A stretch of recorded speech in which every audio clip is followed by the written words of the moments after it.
We're here at the United Nations. We're about to listen to Bob Wright, former president of NBC, and one of the major advocates for a more orthodox approach in the treatment of autism. The issue is this.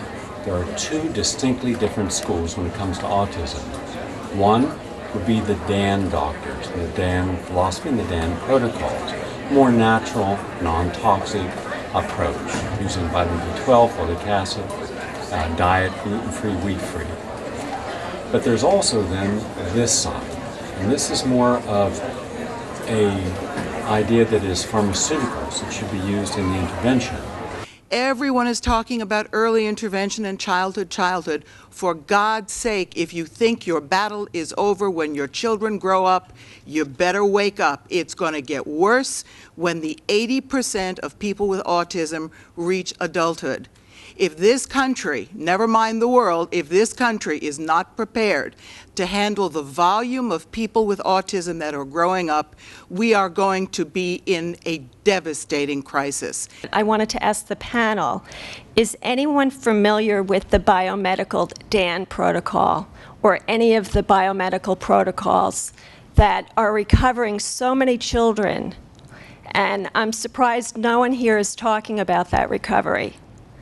And why aren't we talking about that? Why aren't we celebrating those children who were severely autistic and took a biomedical approach? And there's thousands, and this is happening all over the country, and they're recovered. And I would like someone to address that, please. Thank you very much for that. Yes, the lady over there. Kirsten Boncher. I would like to add to that. There are no drug reps for these treatments, and moms are sharing these to heal their kids. And you know, the gluten-free, casein-free diet works. And I would like to ask for some parents, they really found profound recovery for their kids and healing. And an adult autistic conference are sometimes gluten-free.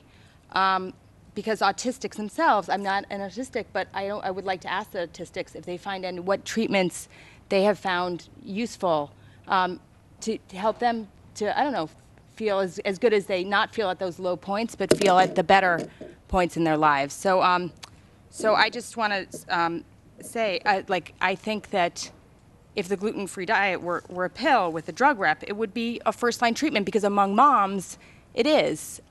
It's not always the answer, but it's what we try, and sometimes it works. So I'm curious that it was so, it seemed so off the wall to you, Dr. Trevathan, when it came up, that it is the biomedical approach that people try and find success. And I would like to hear from the autistics too.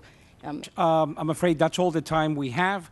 So I'm going to ask first Lee Grossman, then Ed, and then Valerie, to wrap up with a very, very brief closing statement.